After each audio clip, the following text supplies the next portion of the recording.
Chers amis de la traversée, bonjour. Pour notre dernière semaine, nous nous arrêtons sur la vertu de prudence. C'est la dernière vertu de notre série, mais on aurait pu commencer par elle, car elle joue un rôle tout particulier vis-à-vis des autres vertus.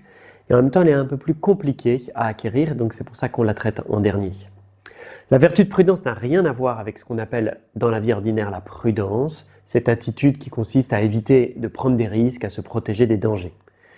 Non, Thomas d'Aquin dit que, étymologiquement, la prudence vient de porovidens, c'est-à-dire voir loin. C'est la vertu qui nous permet de discerner notre bien véritable, c'est-à-dire notre but, notre finalité, notre vrai bien, la finalité de notre vie, et de choisir les justes moyens pour y parvenir. Voilà.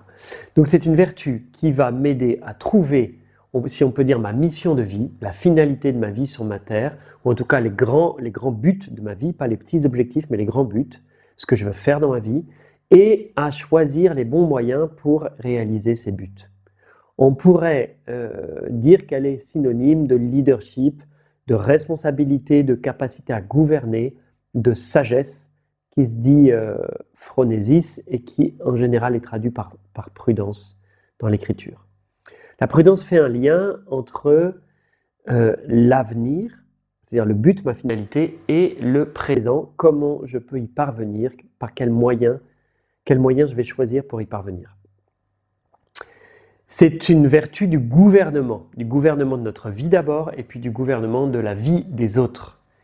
Et elle joue un grand rôle vis-à-vis des autres vertus, parce qu'elle va orienter, guider les autres vertus pour qu'elles soient au service des grandes finalités de nos vies qu'on va pouvoir choisir. On dit que la prudence est le guide des autres vertus. Il faut du temps pour acquérir la prudence, peut-être encore plus que les autres vertus. C'est la vertu des personnes d'un certain âge, d'un âge mûr. C'est-à-dire que pour acquérir la prudence, souvent, il faut l'expérience de la vie. Donc, les anciens sont plutôt avantagés dans l'acquisition de cette vertu. Voilà, parce qu'ils ont une grande expérience de la vie, ils ont une sagesse qu'ils ont acquise progressivement au fil des années. Dans une perspective chrétienne, la prudence prend une consistance toute particulière, parce que la foi nous donne une vision plus claire de la raison de notre présence sur la terre, de la grande finalité de notre vie que nous cherchons tous. Ça peut se dire de différentes manières, mais en gros, la foi nous donne le sens. Nous sommes ici pour aimer notre prochain, pour apprendre à aimer Dieu. Nous sommes ici comme sur un chemin pour la vie éternelle, pour vivre le grand commandement. Saint Augustin prend l'image du voyage. Il nous dit que la vie est un voyage, que nous sommes des viators, c'est-à-dire des pèlerins, et nous sommes en route vers une destination, la destination finale, qui est bien plus belle que le voyage, qui est la vie éternelle. Et que tout ce qu'on possède dans notre vie, finalement, sont des moyens pour le but de ce voyage, et qu'on doit bien faire attention de ne pas mélanger les moyens et les buts, et c'est vraiment le rôle de la prudence que de faire ça. Dans la foi chrétienne, du coup, la prudence pointe vers Dieu, elle est finalisée par cet au-delà, et elle va orienter tous nos actes vers ce but ultime. Elle va nous aider à orienter notre vie vers ce but ultime.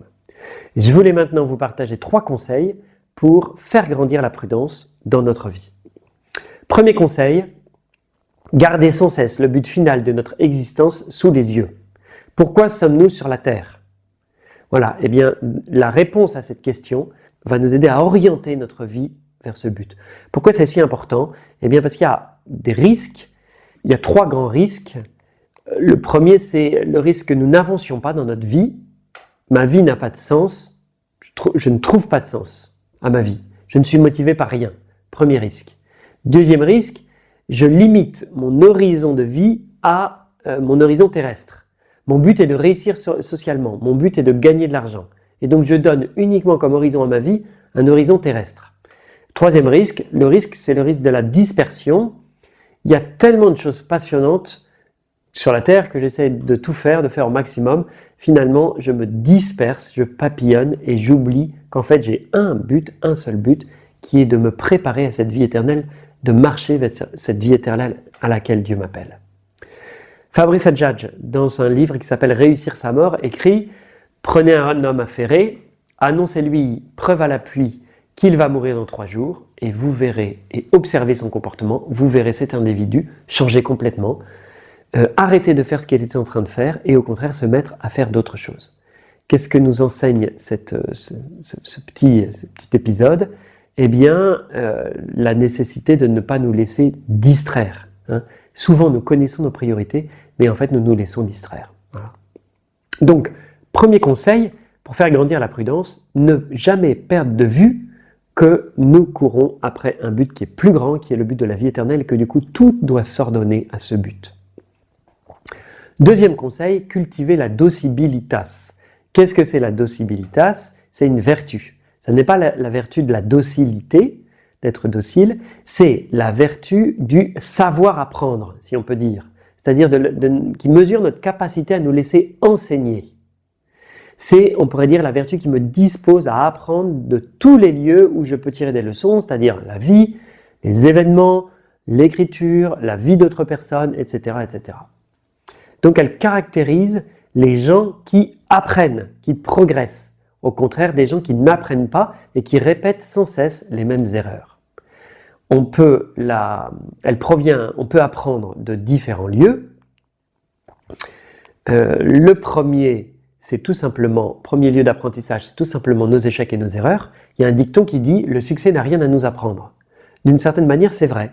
C'est-à-dire que certes, c'est douloureux d'échouer, mais c'est probablement des grands lieux. Nos échecs sont probablement des grands lieux d'apprentissage, des grands lieux de sagesse, si on sait les relire et en tirer une expérience pour le futur.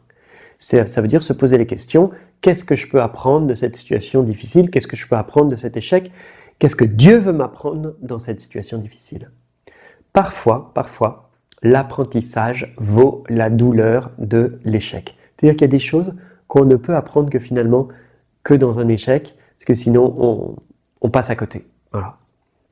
On peut apprendre aussi de l'expérience des autres. Ça veut dire aller parler, aller écouter, lire les biographies de ceux qui sont des grands personnages, de ceux qui sont des exemples, de ceux qui sont des saints, mais aussi des gens simples. On peut apprendre en fait de tout le monde si on s'est posé les bonnes questions. Tout le monde, on pourrait dire, a quelque chose à nous apprendre. Si on sait faire ça, si on sait apprendre de l'expérience des autres, eh bien on gagne premièrement beaucoup de temps et deuxièmement beaucoup de peine. On n'est pas obligé de refaire les erreurs que les autres ont commises. On peut aussi les éviter si on arrive à apprendre de leur expérience. Troisième lieu d'apprentissage, apprendre de l'écriture, de la Bible, de la vie de Jésus. Il y a des livres dans la Bible qui s'appellent les livres de sagesse, qui sont tout particulièrement riches justement dans ces sagesses. C'est le livre des Proverbes, le livre de Siracide, le livre de l'Ecclésiaste. Et ces livres nous donnent accès à la sagesse même de Dieu qui dépasse toute sagesse humaine.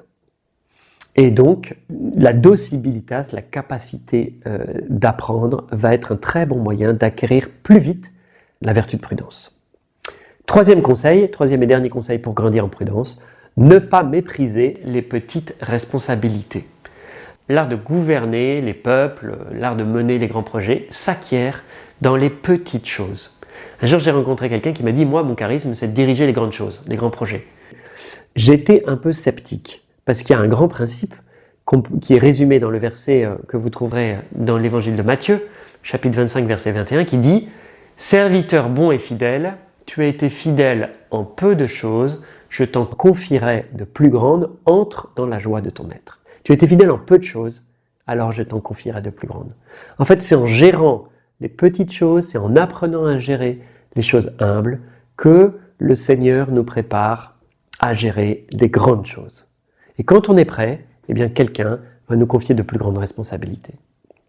Donc le troisième conseil, ça va être avoir l'humilité de commencer par des choses modestes avant de vouloir mener des grandes choses. Voilà, si vous le désirez, on peut terminer ensemble cette vertu sur la prudence, sur la vertu de prudence, par une prière. Seigneur, tu nous appelles à une grande destinée, tu nous appelles à vivre avec toi pour toujours dans la vie éternelle, mais dès cette terre, tu comptes sur nous, tu nous confies une mission et des missions. Donne-nous la grâce de savoir discerner cette mission, de ne pas nous perdre dans les choses sans importance ou de moindre importance, et de savoir choisir les bons moyens pour atteindre notre vrai but. Merci Seigneur. Bonne journée et à bientôt.